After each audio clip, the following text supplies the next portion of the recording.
FM. Il est 22 heures.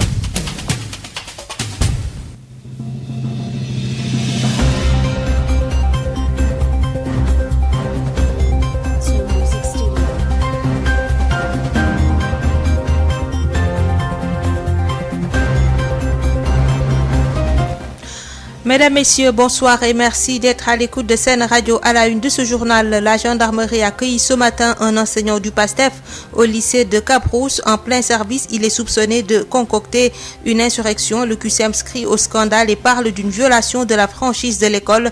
Le syndicat met en garde l'autorité et condamne ce qu'il qualifie de dérive liberticide. La campagne de vaccination contre la Covid-19 suit son cours dans les différentes localités du pays. Après Dakar, Thiès et Saint-Louis ce matin, Kaolack, Ziguinchor et Matam ont reçu leur dose. Les gouverneurs et autres autorités administratives ont montré l'exemple en se faisant vacciner. Mais à Matam, les autorités religieuses ont prié par leur absence lors du démarrage officiel de cette campagne.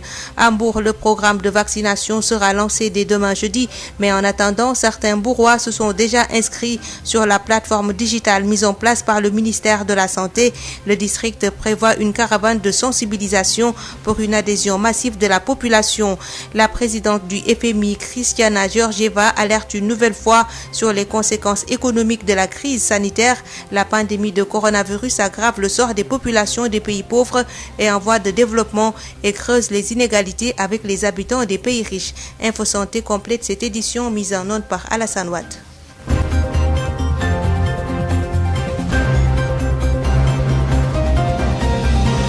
Sud Nuit.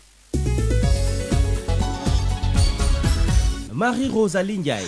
Convocation d'un enseignant du lycée de Cap-Rousse à la gendarmerie du Cap Skirring soupçonné de préparer des manifestations à caractère insurrectionnel. Les enseignants de l'établissement se braquent et dénoncent l'immixtion de la gendarmerie dans leur lycée. Ils ont observé un débrayage ce mercredi. Ben Michel Kanfoudi. La convocation de Jean-Ousmane Biaye, responsable du PASTEF des Patriotes dans le département de Bignona et professeur de philosophie au lycée de Cap-Rousse par la gendarmerie du Cap Skirring, qui est à l'origine de ce mouvement d'humeur du corps professoral de cet établissement situé dans la commune de Diambereng. Pour dénoncer l'immixtion des éléments de la gendarmerie dans leur établissement pour convoquer un professeur en service, les enseignants du lycée de Cap-Rousse ont observé un débrayage ce mercredi. Ils se sont ensuite rendus à la sous-préfecture de Cap-Rousse pour protester contre cet acte posé par la gendarmerie. C'est un acte inacceptable qui ne saurait être toléré, a déclaré au bout du fil un enseignant du lycée. Selon lui, il est reproché à Jean-Ousmane Biaye, professeur de philosophie et responsable du PASTEF dans le département de Bignona, de planifier des manifestations à caractère insurrectionnel. L'enseignant qui a répondu à la convocation de la gendarmerie en compagnie du proviseur du lycée de Cap-Rousse a finalement regagné les siens après quelques heures passées à la gendarmerie du Cap Skirring. Ben Michel Kanfoudi, Ziguinchor, Sud FM. Abdoulaye Ndoye, secrétaire général du QCM, condamne et dénonce des dérives liberticides des autorités. Selon lui, l'école est un sanctuaire et il faut préserver son intégrité. Abdoulaye Ndoye déplore une provocation inacceptable selon lui et invite les responsables sécuritaires à plus d'égard à l'endroit des enseignants. Le voici au téléphone avec Amadou Moustapha Dieng. Condamnons avec la dernière énergie. L'école est un sanctuaire. C'est un lieu d'acquisition du savoir. On ne peut pas tolérer que les forces de l'ordre pénètrent dans l'espace scolaire, perturbent les cours. C'est des dérives liberticides que le QCM se condamne avec la dernière énergie. L'école est un sanctuaire. C'est un lieu d'acquisition du savoir. On ne peut pas tolérer que les forces de l'ordre pénètrent dans l'espace scolaire, perturbent les cours, les élèves sont terrifiés et qu'un enseignant soit convoqué manu militari. Pour nous, c'est une violation des franchises de l'école et c'est une provocation de plus. Nous mettons en garde l'autorité, que l'autorité comprenne que le QCM n'acceptera plus ces actes. D'ailleurs, les collègues ont eu une très bonne réaction. Ils ont arrêté les cours sur le champ. Après l'arrestation de notre camarade Sambatal à Podor, de manière arbitraire, aujourd'hui, ensuite il y a un autre collègue qui a été arrêté à Bonan. Aujourd'hui, c'est le tour de Jean-Ousmane Biaye, un prof de philosophie. Tous les enseignants sont choqués et indignés. Et nous mettons encore en garde l'autorité. Et nous disons à l'autorité d'arrêter de violer l'espace scolaire. Le QCMS est d'ailleurs en train de se concerter. Parce que cela ne passera plus. On ne l'acceptera pas. Finalement, il a été libéré? Il a été libéré parce que les collègues ont arrêté les cours. S'il n'était pas libéré, on allait arrêter les cours. Non seulement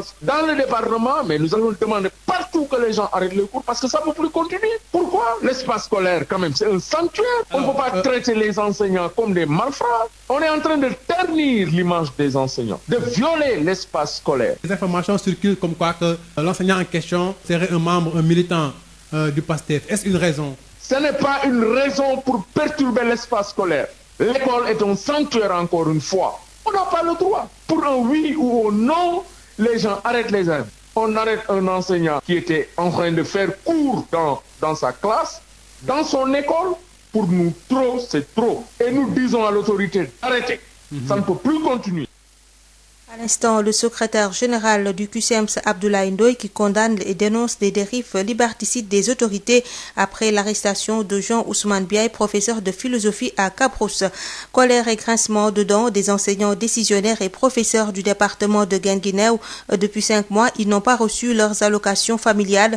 Ces enseignants décisionnaires et professeurs du collectif des allocataires du département de Guinguinéo dénoncent les lenteurs dans le paiement des allocations familiales et interpellent le gouvernement. Mamadou Camara. Les enseignants décisionnaires de l'élémentaire et des professeurs du moyen secondaire du département de Guinguinéo réclament le paiement sans délai de leur allocation familiale. Depuis 5 mois, ils ne sont pas rentrés dans leurs fonds, disent-ils. Abdoulaye Sarr est le porte-parole du collectif des allocataires du département de Guinguinéo.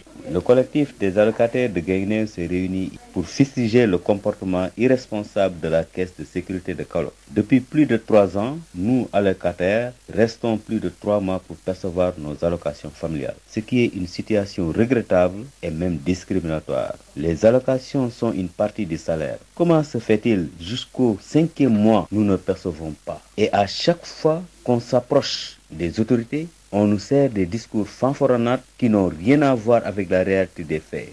Que l'on nous dise ce qui se passe réellement. L'État doit intervenir rapidement avant que cela ne déteigne sur les enseignements-apprentissages. Ces enseignants et professeurs déplorent les lenteurs récurrentes notées dans le paiement des allocations familiales et demandent aux autorités de rectifier le tir. Kaolack, Mamadou Camara, Sud FM. Sud FM. Campagne de vaccination contre le coronavirus à Mbour. Des citoyens se sont déjà inscrits sur la plateforme mise en place par le ministère de la Santé. La collectivité Mandeng, la mairie et le district sanitaire, entre autres entités, s'engagent à mener la campagne de sensibilisation envers la population. Ils comptent s'appuyer sur les relais communautaires, les chefs religieux. Le programme de vaccination sera lancé ce jeudi à Mbour. Moustapha Sall. Sur la plateforme mise en place. Moi personnellement, je vais jusqu'à 2h du matin pour pouvoir m'inscrire sur le formulaire. Mamadou Aïdara Diop s'est inscrit sur la plateforme mise en place par le ministère de la Santé. Il se porte volontaire pour être la première personne à se faire vacciner à Mbour. Je me suis inscrit et j'ai reçu mon accusé de réception. Parce que le vaccin aujourd'hui, c'est le palliatif qui est disponible en dehors des mesures barrières. Je pense que c'est évident quand on a vu le professeur Seydi, qui est le champion de cette lutte-là, se faire vacciner. C'est vraiment très significatif. Aïdara Diop est le secrétaire général de la collectivité Mandeng. Avec la structure qu'il dirige, il s'engage à convaincre les Mbourois à se faire vacciner. Nous avons prévu d'organiser une caravane de sensibilisation à travers la ville. Dans cette perspective-là, nous allons développer une grosse communication sur les gestes barrières, mais aussi appeler les communautés à se faire vacciner. L'initiative, l'exemplarité, donc en tant que communauté, je pense que nous nous inscrirons dans l'exemplarité, tracer la voie et appeler tout le monde à suivre dans cette perspective-là. Et là, je semble la présidente commission santé collectivité Mandeng. Le district m'avait demandé de faire le recensement du personnel qui sont dans les structures privées de santé. Et je connais le nombre que je leur ai communiqué. Dès qu'ils commenceront à vacciner, moi je serai le premier à être vacciné. Et je suis devenu presque un symbole sur le plan de la santé. Quand je donne mon bras pour qu'on vaccine, les gens se diront certainement, et là, sans mis de vacciner, certainement c'est une prévention, c'est pas un leurre. C'est ça que je crois. Le maire de Mbour ne veut pas être en reste. Et là, je parle aussi là. Pour la vaccination, je serai le le premier, Inch'Allah,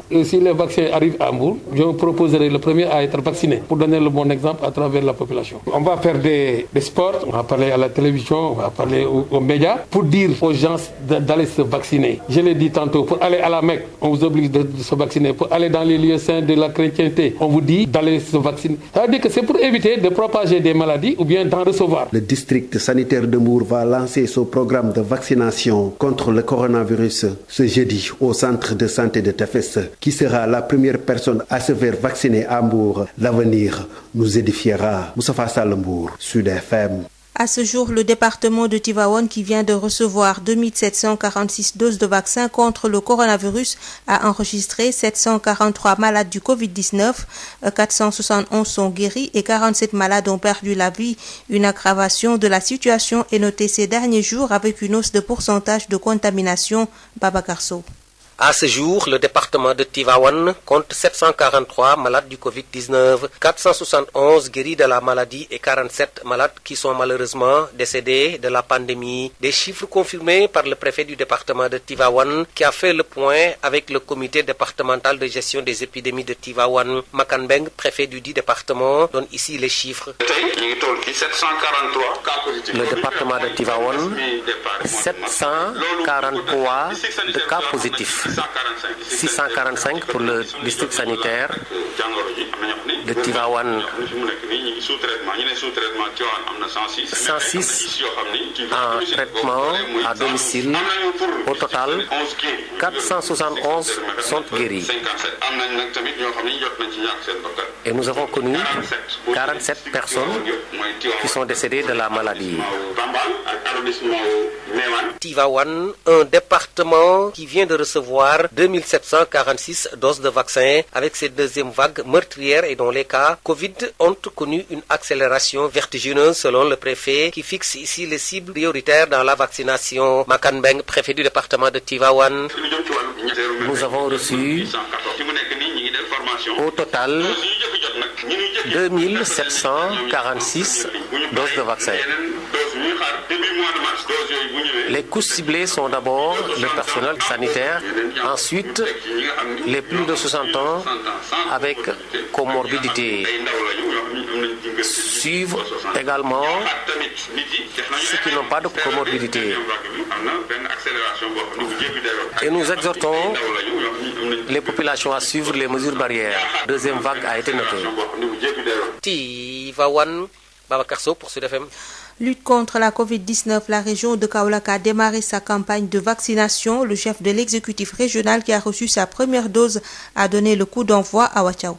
Kaolack a démarré officiellement sa campagne de vaccination contre la Covid-19. Le gouverneur Alioune Badara Mbengue, qui a pris sa première dose, a donné le coup d'envoi. Il est suivi par les autorités administratives et médicales. Pour le gouverneur de Kaolack, les doutes et rumeurs devraient donc s'estomper. Alioune Badara Mbengue. Nous avons donné le bon exemple. On s'est fait vacciner. Je crois qu'à partir de ce moment, pour ceux qui en doutaient jusqu'ici, quand ils voient le gouverneur vraiment donc se faire vacciner, je crois qu'il n'y a plus de débat. Le débat, normalement, devrait être clos. Le personnel médical de première ligne et les personnes âgées de plus de 60 ans avec comorbidité sont les cibles de cette première phase. Ils sont appelés à se rapprocher des structures sanitaires les plus proches. Dr Aïchatou Bari Diouf, médecin-chef de région. La vaccination contre la Covid-19 dans la région, elle va se dérouler en 2 étapes. Pour cette première étape, les cibles prioritaires sont composées par le personnel de santé de première ligne. Après avoir vacciné ce personnel de santé, nous allons passer à la vaccination des sujets âgés de 60 ans et plus et qui présentent une comorbidité. Alors, la stratégie qu'on va utiliser,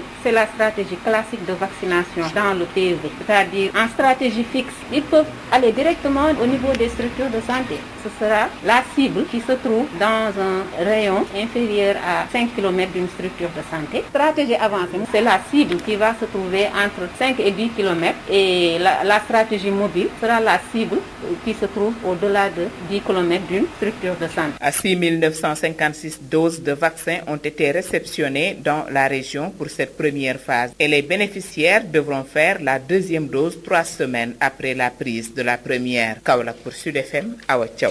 Merci beaucoup Awachawa Kaola qui a démarré sa campagne de vaccination. Le chef de l'exécutif régional qui a reçu sa première dose a donné le coup d'envoi ce mercredi.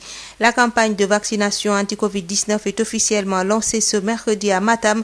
Le gouverneur accompagné des autorités administratives a pris son vaccin pour persuader les réticents. Cependant, l'absence des autorités religieuses à la cérémonie a attiré les attentions. Abdourahmane Diène.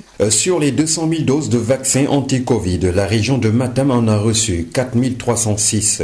Ce matin, le gouverneur a procédé au lancement officiel de la campagne de vaccination et s'est fait injecter en premier la dose en guise d'exemple. La démarche ne procède pas d'une posture de privilège, mais la démarche s'est voulue tout simplement pédagogique parce qu'on le sait, avant même que ce vaccin ne soit disponible, on a fait circuler un ensemble de rumeurs, mais également ceux-là qui excellent dans les thèses complotistes ont eu véritablement à semer le doute dans la tête de ceux-là qui sont véritablement de bonne foi. Voilà pourquoi, prêchant par l'exemple, on est venu ici aujourd'hui pour prendre en fait les premières doses. Mohamed Mokhtar, qui était accompagné du président du conseil départemental de Matam et du président de la chambre de commerce, a rassuré. Et quant à l'absence notoire des autorités religieuses, elles ont bien validé la campagne de vaccination. Hier, j'ai échangé avec les principaux chefs religieux de la région. Mohamed Lamine Li de Dongoworo Alpha, on a parlé directement au téléphone et il m'a montré que lui, il est disposé véritablement à prendre le vaccin. Par l'intermédiaire également de leur chambellan, j'ai eu à échanger également avec Tcherno Samassa et Tcherno Aliou Cham de Wurosogi. Tous ont montré en tout cas leur adhésion à cette campagne de vaccination. Ces vaccins qui doivent être gardés au froid pourraient faire les frais de la chaleur excessive qui sévit dans la région de Matam, mais le médecin-chef de région dissipe les appréhensions. Déjà, ces vaccins sont toujours à une température comprise entre 2 et 8 degrés Celsius. Nous avons également des glacières qui sont homologuées par le ministère de la Santé ainsi que l'Organisation mondiale de la santé. Bon, il faut reconnaître qu'au moment où on ouvre la glacière et au moment où on fait peut-être la vaccination, il y a peut-être un tout petit écart qui pourra se faire, mais ça ne peut pas avoir des répercussions sur l'efficacité du vaccin. Matam, Abdourahmane Diène pour Sud FM. La région de Ziguinchor a reçu ce mercredi son quota de 4000 doses. La vaccination va démarrer dès ce jeudi avec le personnel de santé. Selon le gouverneur de Ziguinchor qui a réceptionné les doses, il rassure qu'une sensibilisation pointue sera menée pour convaincre les sceptiques.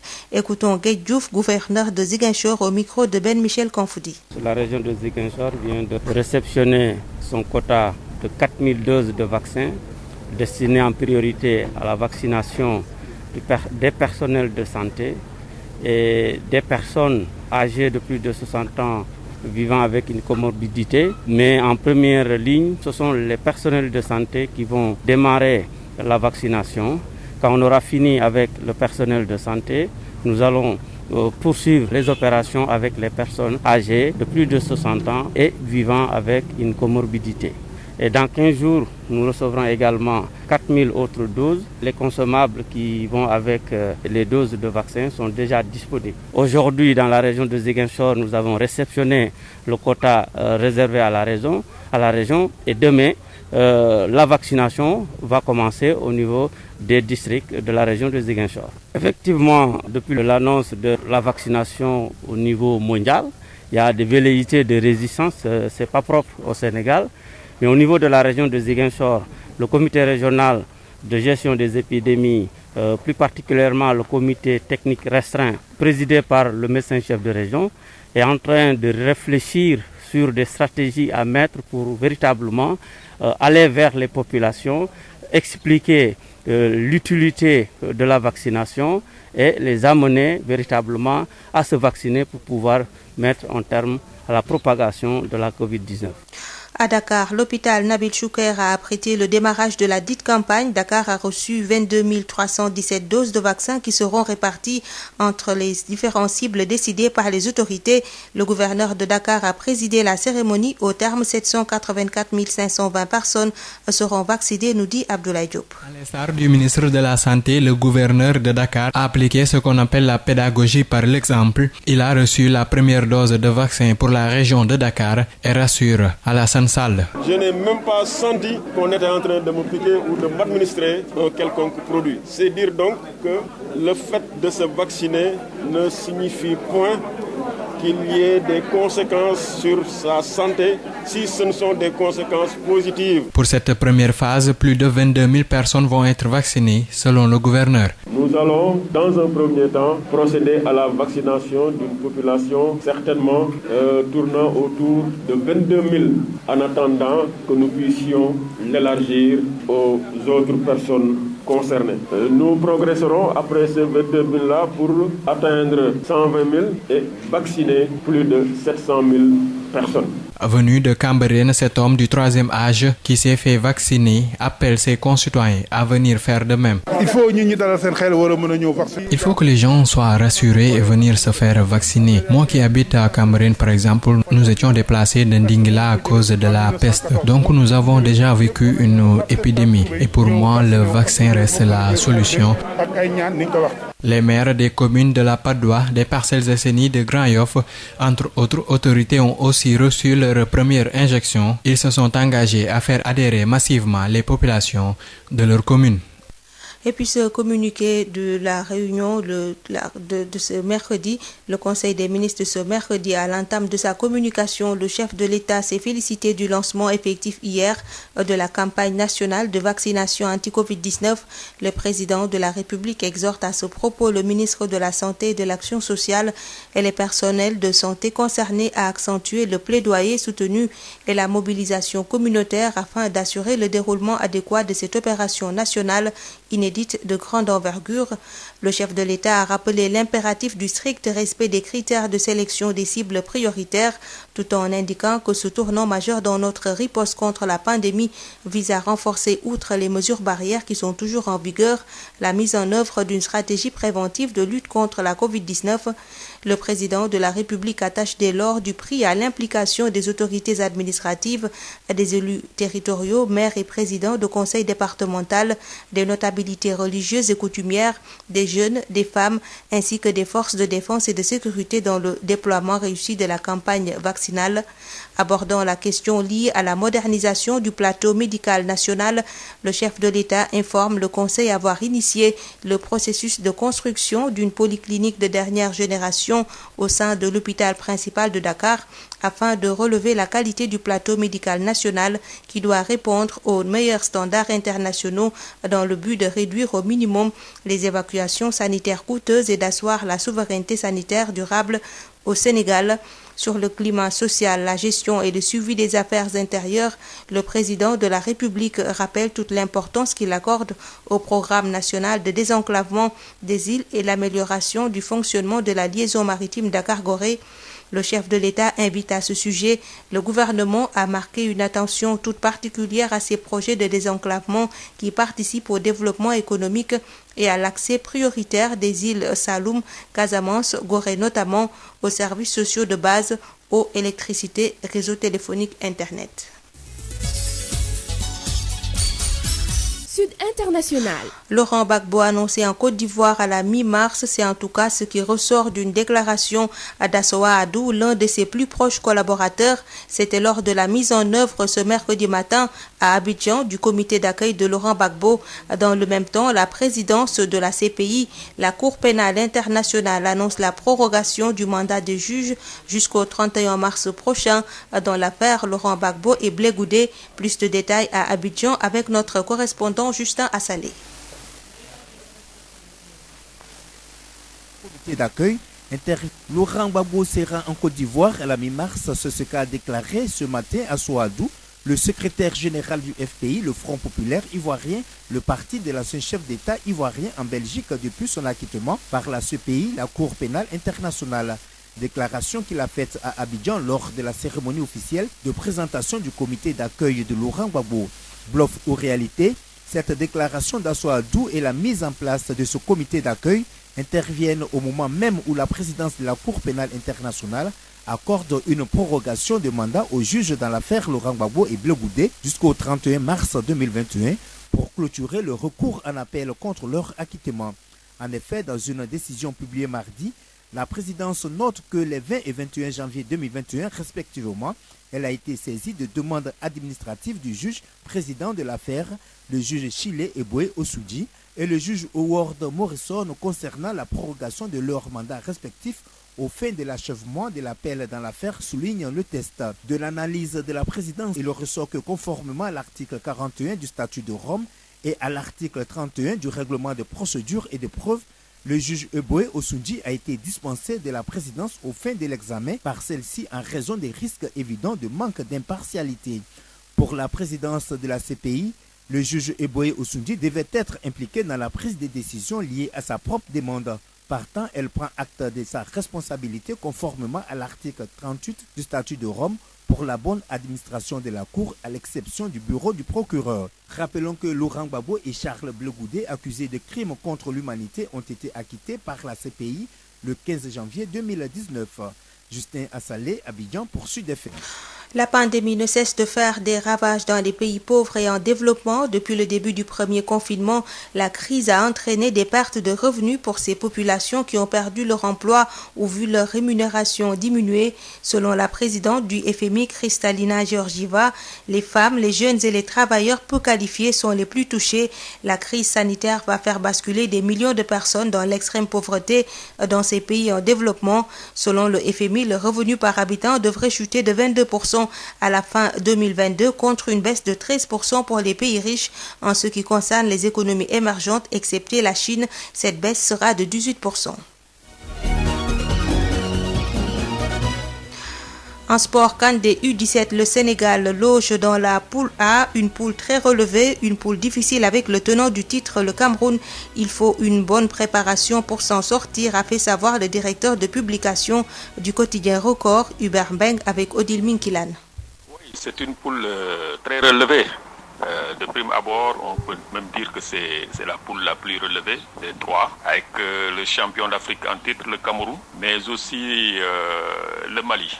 Donc quand j'ai vu le tirage, ce qui m'est venu en premier à l'esprit, c'est que nous rencontrons le Mali, qui nous a donné rendez-vous pour cette CAN U17, vu qu'on l'a battu en finale du tournoi de l'IFOA, et ils avaient très mal pris cette défaite-là.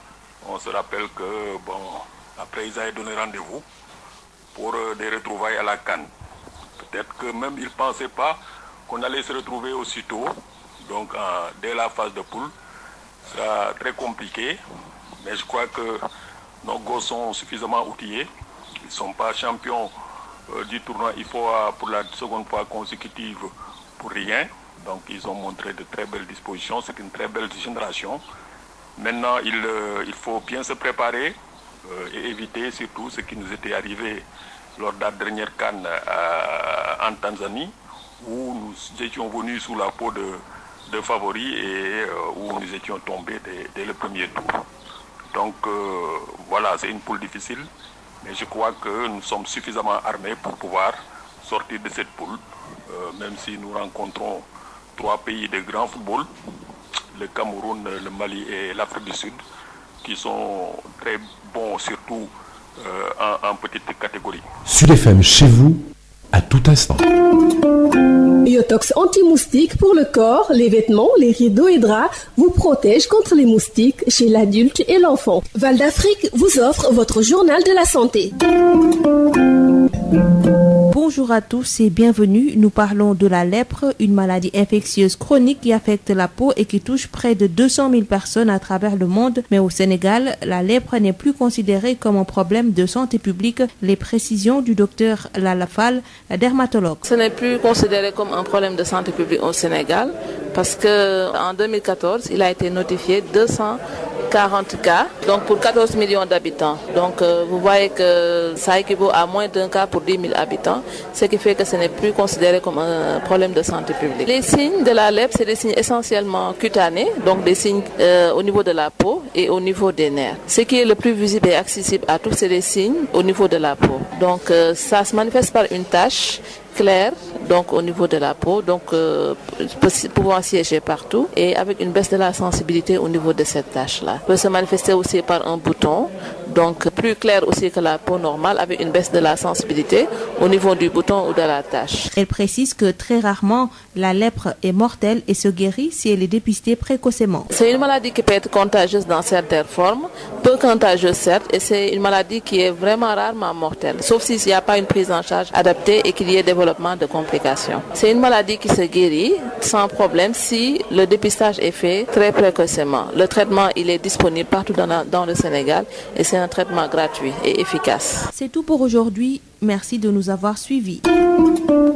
Biotox anti-moustique pour le corps, les vêtements, les rideaux et draps vous protège contre les moustiques chez l'adulte et l'enfant. Val d'Afrique vous a offert votre journal de la santé.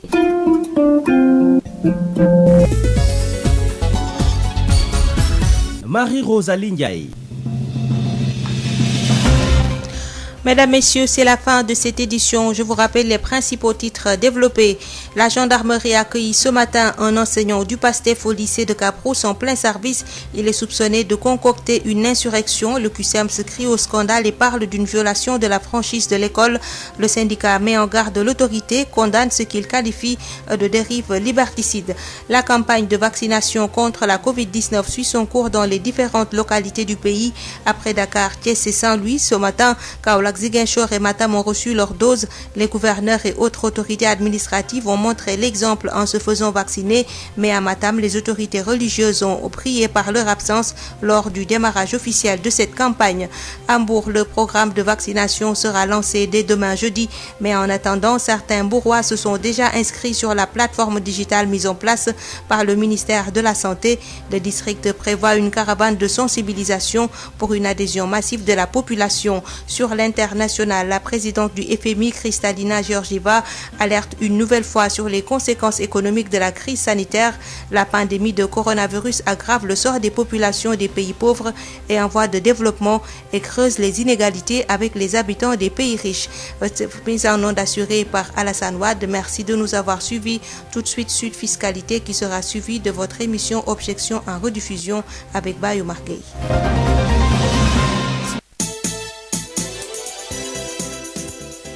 De l'impôt dans le financement des biens et services publics, les services aux usagers d'ordre fiscal, domanial ou cadastral, impôts, droits et taxes, éducation au civisme fiscal, promotion du consentement à l'impôt. Sud FM, en partenariat avec la Direction générale des impôts et domaines, vous propose Sud Fiscalité. Mesdames et messieurs, bonjour et bienvenue. Ravi de vous retrouver dans votre rubrique Sud Fiscalité. Après avoir